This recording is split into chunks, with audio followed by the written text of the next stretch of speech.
Ce n'est pas parce qu'ils sont nombreux à penser la même chose qu'ils ont raison.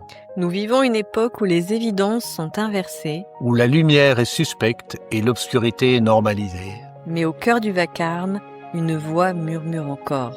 Un chemin se dévoile pour ceux qui osent déplier l'oreille du cœur. Un chemin d'alignement et de renouvellement, Où neurosciences et foi ne s'excluent pas mais s'éclairent mutuellement. où la conscience s'éveille et l'âme se déploie. Bienvenue dans Neurosciences et foi pour une vie inspirée. Le podcast du déploiement intégral, Pour rayonner et faire pencher la balance. de l'obscurité à la lumière.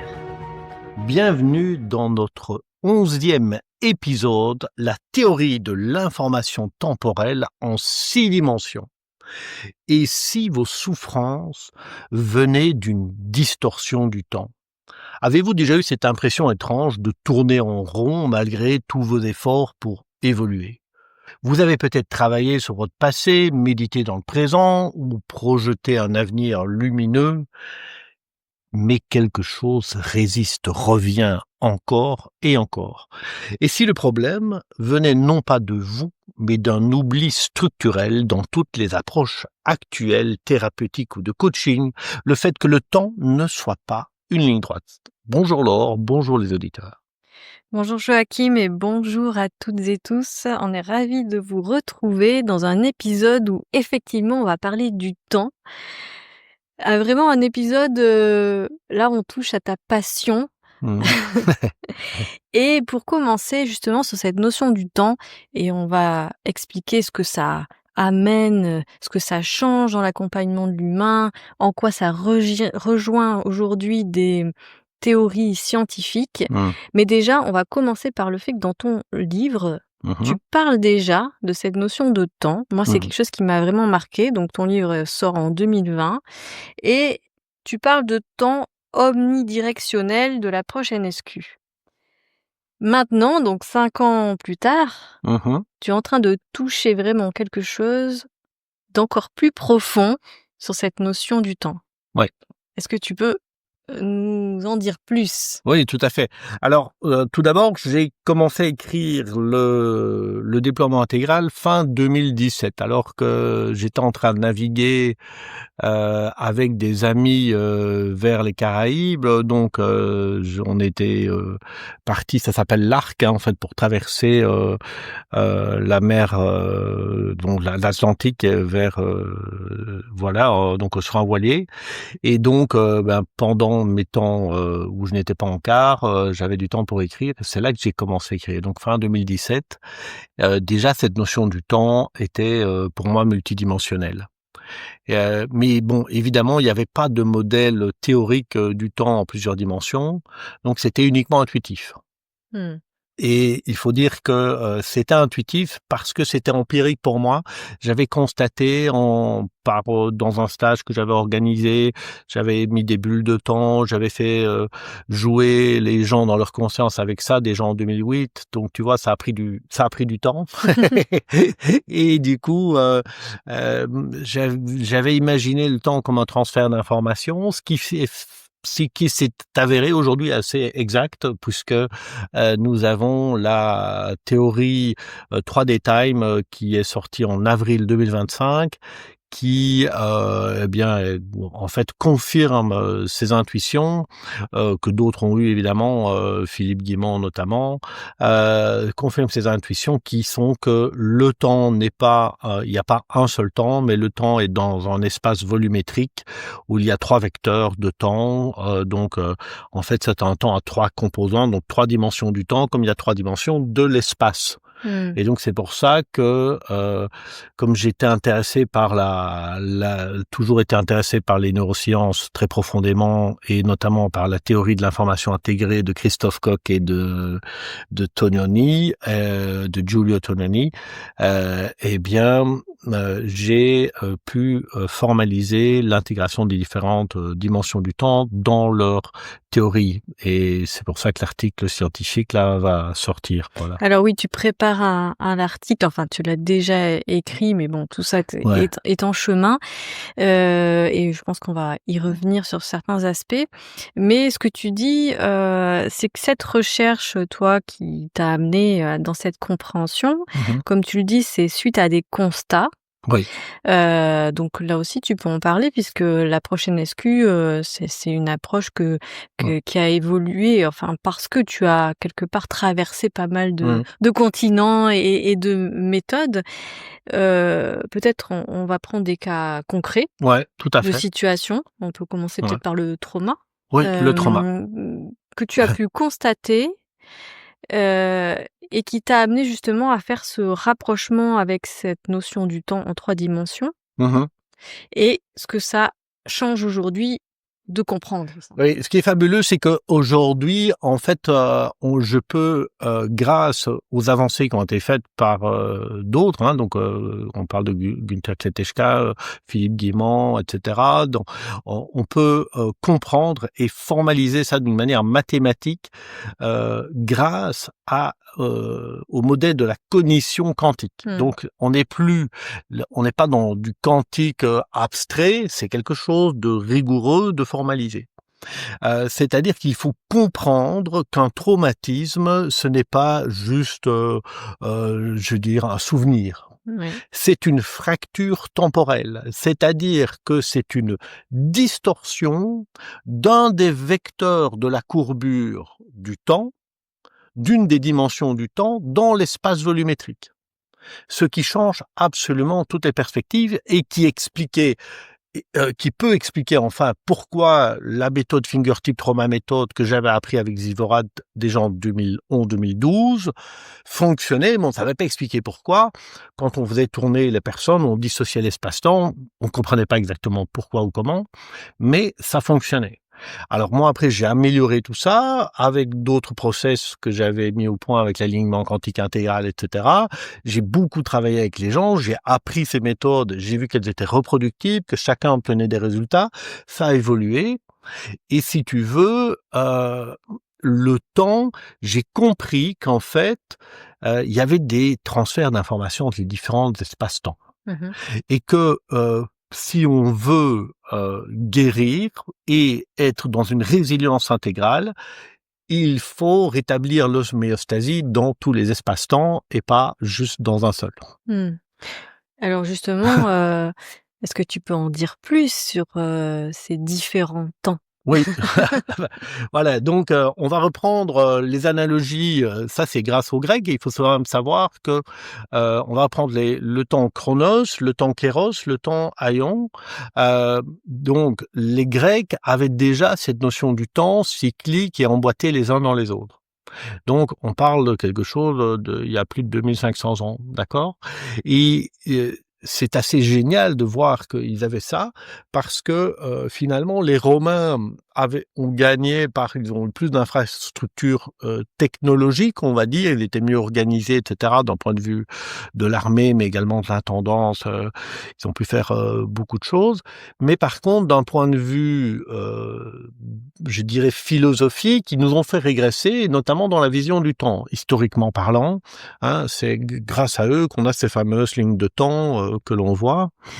Et donc finalement, on en revient aujourd'hui, on est en 2025, pour formaliser ces différentes dimensions du temps. Alors Kletschka utilise une autre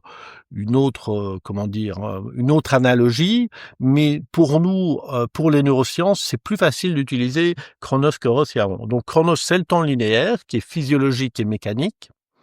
Kairos, c'est le temps de l'instant signifiant, c'est le temps conscient, c'est l'observation, c'est la prise de conscience qui permet de switcher d'espace-temps et donc de switcher de lignes temporelles. Et Aion, c'est le temps de la structure globale, donc systémique, le futur latent, l'intention cosmologique, Dieu est le plan de l'univers, si on veut. Mmh. Alors, du coup, on a parlé du trauma là, dont tu disais que c'est une distorsion finalement du temps. Donc C'est est-ce que ça. tu peux C'est une distorsion revenir d'une courbure du temps, ouais. d'une courbure du temps? Est-ce que tu peux revenir un peu plus en détail pour comprendre, quand on traite Mmh. le trauma avec l'approche NSQ, Ouais. comment quelque part On on arrive en à arrive libérer ça. à intervenir sur ces dimensions? Alors, c'est assez génial parce que l'intervention, elle se fait toujours à partir du temps kéros. Mmh. Le temps kéros qui est le temps de la pleine conscience, en fait. C'est ce temps-là qui permet de faire des liaisons avec les 2 autres temps et parce que sinon, on est soumis au déterminisme de nos automatismes. Donc on rentre dans le temps chronos, qui est le temps dans lequel on est soumis au déterminisme de nos automatismes. On pense que on change des choses, mais en fait on ne change rien, on est juste simplement informé de nos automatismes. C'est-à-dire que notre cortex frontal est informé de l'automatisme qui s'est pris au niveau reptilien, et je pense que j'ai choisi cette direction-là, mais en fait c'est le temps chronos qui a choisi pour moi. Donc du coup, les choses sont déjà écrites, et c'est vraiment dommage parce qu'on ne sait pas changer. Donc c'est pour ça qu'il y a des approches de pleine conscience, mais de la pleine conscience qui reste uniquement dans l'instant présent ne te permettra pas de changer. Mmh. Il va falloir aller dans la dimension systémique et dans la dimension physiologique, dans les 2 dimensions, donc dans les 3 dimensions du temps, pour restaurer l'homéostasie. Et c'est par la conscience et par des protocoles spécifiques qu'on arrive à restaurer l'équilibre et l'harmonie là où ça a été perturbé. Et ce qui est perturbé, bien, ce sont les interactions entre les différentes couches de notre conscience. Et nous, en NSQ, on a justement formalisé 6 couches de conscience qui nous permettent, avec lesquelles on va travailler, avec lesquelles on va utiliser des protocoles spécifiques. Et donc, on va par ces process, eh bien, libérer tout ce qui est toutes ces fractures temporelles Mmh. et avec tout ce qui remonte dedans. Mmh. Et donc du coup, eh bien, on fait un nettoyage et une guérison relativement rapide des traces et donc des distorsions de ces courbures du temps. Du temps. Alors là, on a parlé du trauma, moi j'ai un autre process, là on parle process NSQ, hein, mais Mmh. mais parce que c'est ce qui est le plus parlant pour faire le rapprochement entre ces Oui. découvertes scientifiques, enfin ces évolutions scientifiques et concrètement ce que ça, amène dans l'accompagnement de l'humain. Mmh. Je pense à l'alignement quantique intégral. Mmh. Alors, raconte-nous un peu ce process, ce protocole, Ah, comment il a vu le jour et comment aujourd'hui avec tout ce qui est en train de s'approfondir, qu'est-ce que ça change à nouveau? ah ben, c'est ça qui est fabuleux. C'est-à-dire que moi, je suis un homme de terrain, hein, donc en tant qu'ostéopathe, d'abord kiné, puis ostéopathe, je mets la main à la pâte, hein, pas à la pâte, mais à la pâte, donc vraiment dans les tissus du vivant. Et les tissus ne mentent pas, hein, on sent exactement ce qui se passe. Et donc, je pouvais constater des personnes avec qui on va libérer des choses, etc. Et pourtant, ça revient malgré eux, etc. Alors, que ce soit au niveau physique, que ce soit au niveau émotionnel, ou que ce soit au niveau des états d'esprit. Tu vois?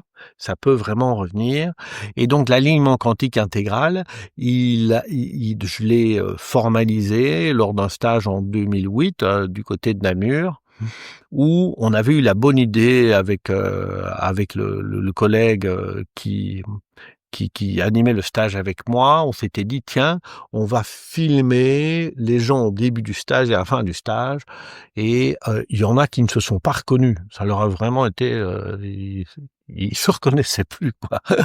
Et c'était vraiment assez fabuleux et l'idée que j'ai eue là, c'était de, de commencer à leur faire sentir les différents temps dans lesquels ils vivaient par des exercices à la fois physiques, à la fois méditatifs, déjà des ébauches de scan.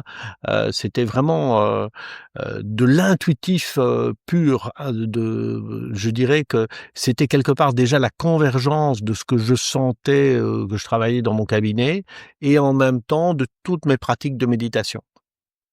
Et ces personnes, ils ont pu abandonner une image d'eux-mêmes qu'ils avaient et qui était dissonante, qui était pas constructive, etc. Et les amener vers ce qu'ils sont plus spontanément, donc vers leur état naturel de flow. Et ça a été assez, finalement, je n'avais pas eu beaucoup de temps à travailler avec eux et les changements étaient beaucoup plus forts que ce que je ne m'y attendais. Donc là, je me suis dit: «Là, je touche un truc». Là, je touche un truc et ça va devenir petit à petit, quand je vais rencontrer le système PIT, ça va formaliser un peu plus le scan. Après, quand je vais commencer à m'intéresser, je vais créer ce que j'appelle des techniques de libération des flux, les TLF, etc. Et puis, en continuant, en cherchant, en enseignant, j'ai commencé à améliorer cet alignement quantique intégral qui permet en fait aujourd'hui de restaurer l'harmonie entre ce que je suis, ce que j'ai été et ce que j'aurais désiré être. Mais en fait, je ne cherche plus à être quelqu'un d'autre de ce que je suis. J'accepte aussi ma destinée. Je ne cherche plus à être la meilleure version de moi-même. Mais par contre, je ne refuse pas la version sublime que je peux être. Tu vois ce que je veux dire? Parce que ça, il y a aussi des problèmes d'autorisation.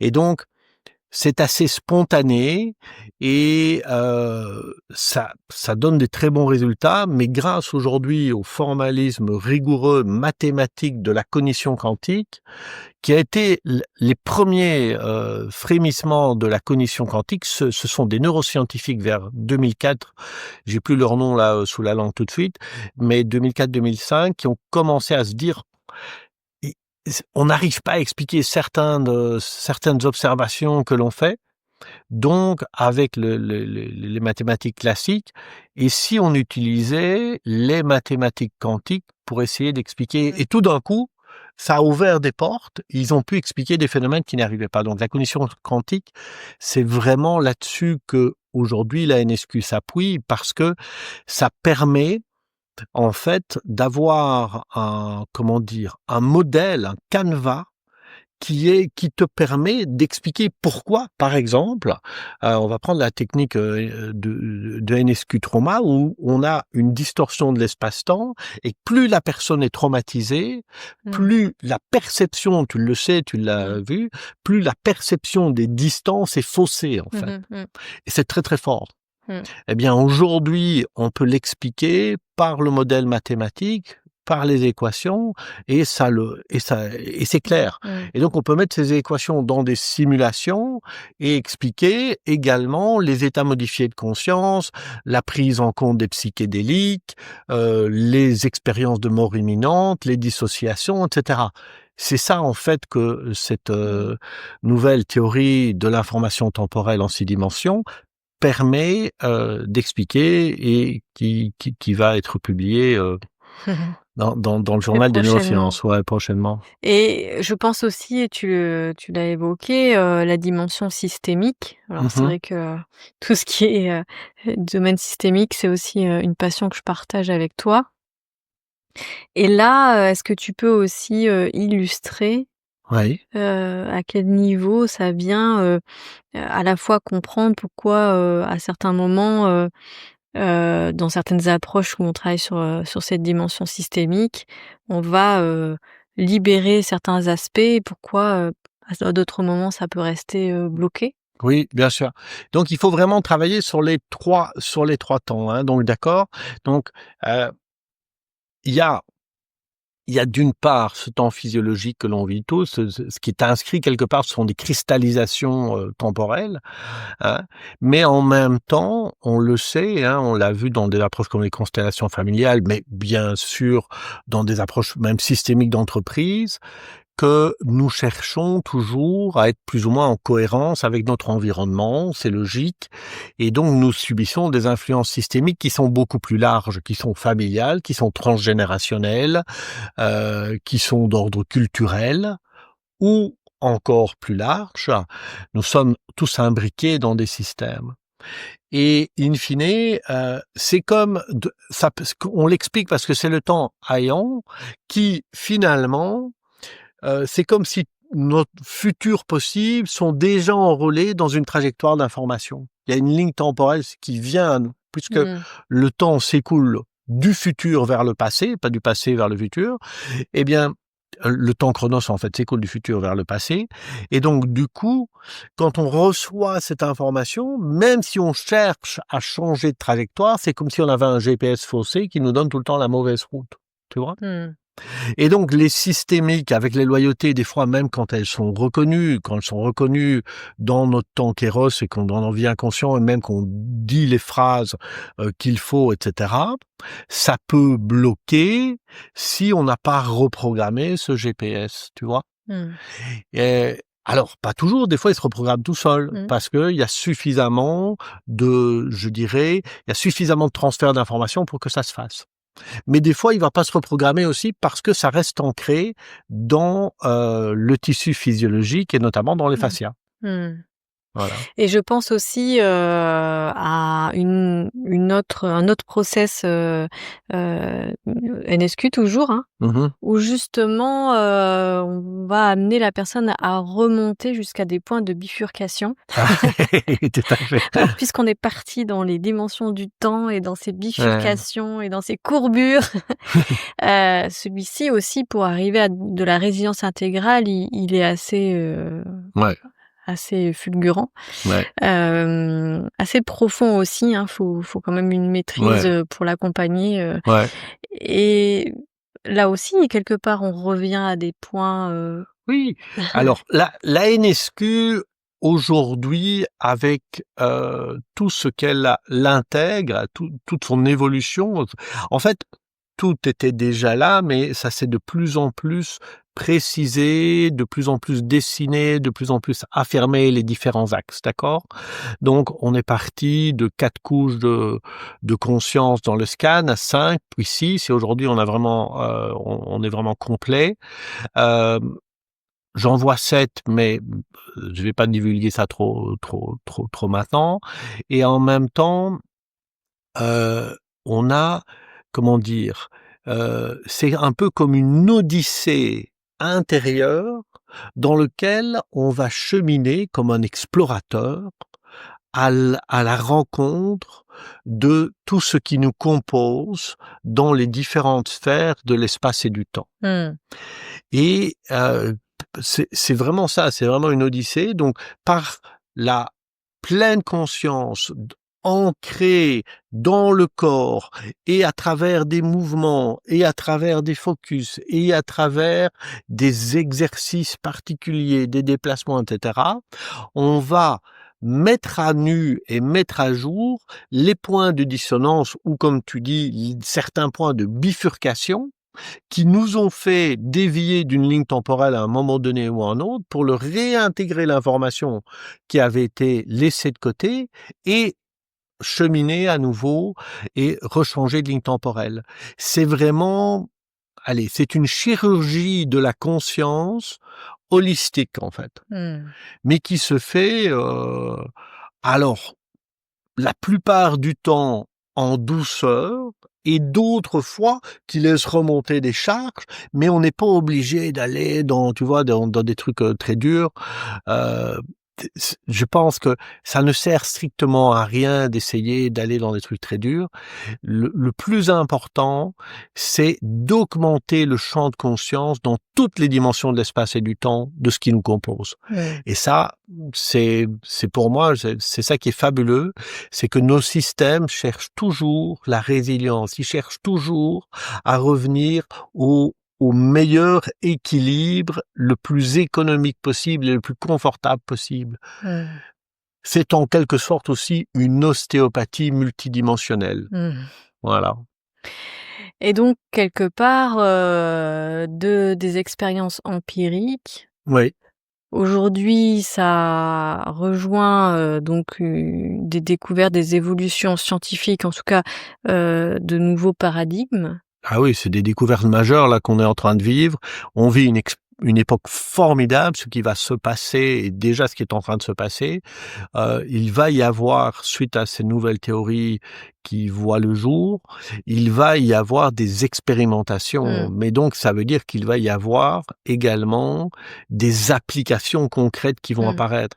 Alors tant dans le domaine technologique, ça c'est pas mon domaine à moi, mais dans le domaine des sciences humaines, avec ce qu'on apporte mmh, ici dans les neurosciences, avec ces nouvelles théories, on va étendre cette théorie de l'information intégrée, ça va apporter clairement des bouleversements sociétaux dans les thérapies, dans le coaching, dans le management, etc. C'est sûr. mmh.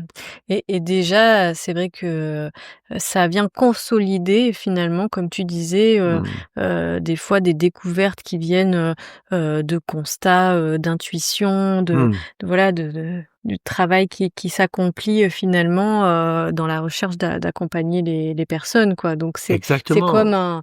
un pont, en fait, entre, la science, qui cherche à comprendre, à démontrer et puis aussi, finalement le vivant, et l'expérience. Donc Ouais, c'est mais c'est ça vrai. qui est fabuleux, c'est que la plupart du temps, alors ça dépend. On fait des expérimentations. En fonction de l'expérimentation, on va trouver la théorie, Oui. hein. Donc ça, c'est aussi une méthode scientifique. L'expérimentation nous demande d'apporter une théorie. Et après, on trouve des théories et en fonction de ça, on va imaginer de nouvelles applications. Mmh mh. Heu, pour ce qui s'est passé pour la NSQ, ça a d'abord été vraiment du pragmatisme, de l'empirisme, heu, en cabinet, en séance, en stage et cetera, avec évidemment quand même des bases. J'avais des bases neurologiques, la distribution du système nerveux, tout le neuromusculaire, les fascias, et cetera. Enfin bon, on ne vient pas de rien en ostéopathie, bien sûr, mais après on a eu des bases somato-émotionnelles, et cetera. Mais malgré tout, ce n'est pas je dirais, en agrandissant ce prisme-là. C'est en y découvrant d'autres et puis finalement, une synthèse s'est opérée et puis, ben, on a vu que, je pouvais créer des process qui étaient reproductibles, que d'autres pouvaient essayer, ça fonctionnait et cetera. Donc l'empirisme a été en premier et puis finalement, j'ai cherché à modéliser tout ça, d'abord par un algorithme NSQ du vivant, qui est aussi, formalisé, que j'ai tout le temps affiné, affiné, affiné et là qui arrive à une formalisation assez profonde, mais par la théorie de l'information temporelle en 6 dimensions, là, on relie réellement un formalisme scientifique très, cartésien, bien qu'il soit avancé dans un nouveau paradigme, avec, l'application, de nouvelles méthodes pour accompagner l'humain. Donc là, on fait vraiment un pont entre science et spiritualité, en fait. Mmh. Et justement, ma dernière question, Ouais. puisque notre podcast, c'est neurosciences et foi, Ouais.